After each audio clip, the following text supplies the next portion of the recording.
Welcome to Talmudic Treasures. Today we're learning Sotah, page 45, which begins the last chapter, which is about an Eglah Arufah. In the situation where you have an unknown homicide, someone died and they were in between two cities. We do not know, again, who did this killing. So what's necessary to be done is the elders in the city are engaged in the process of measuring from the body, and it's a discussion exactly from what part of the body, but we measure from the body to the city. Now, because this body is in between two cities, we say the city that is closest is the one that must have taken some responsibility for the fact that this person had died.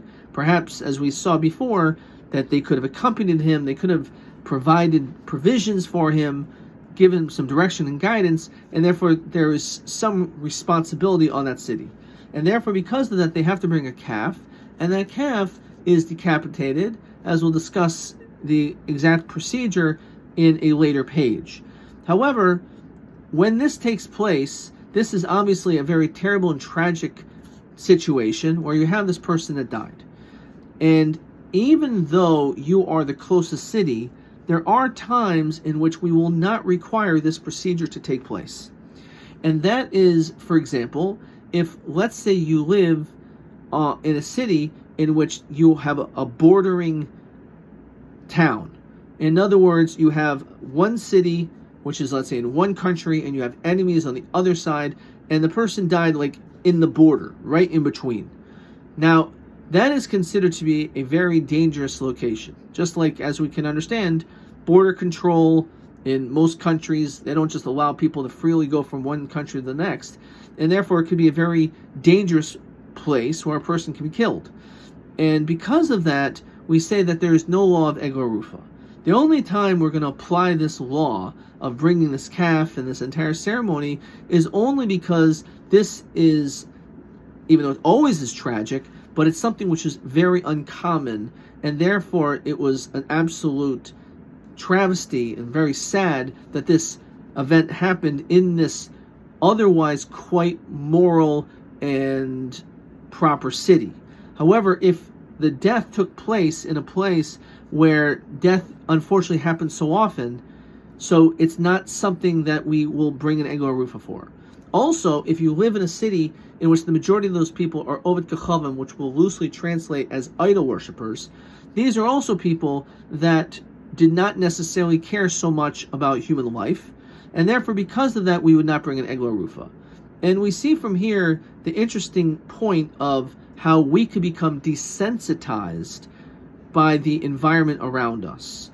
That if we live in a community, and unfortunately in some communities in the United States are extremely dangerous.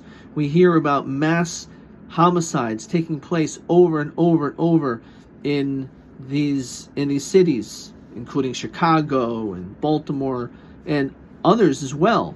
And it's a terrible, terrible tragedy. But often we don't hear anything about it.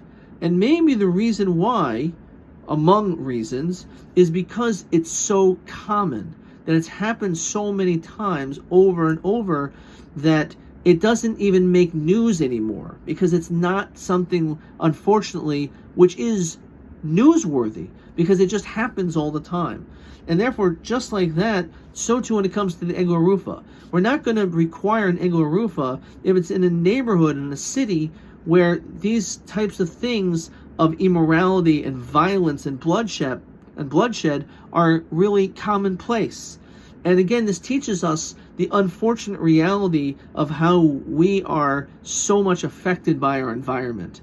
That if we live in a community where violence is so widespread, it doesn't affect us. We don't think about it. And of course, it should. It should affect us. But because we see things over and over and over, it doesn't have the same meaning as if it's something that happens once in a while. And of course, the lesson of Eglah Arufah is that we should be, first of all, living in communities where these things should bother everyone, and second of all, to be able to address in other cities where things are not going well that they need to change.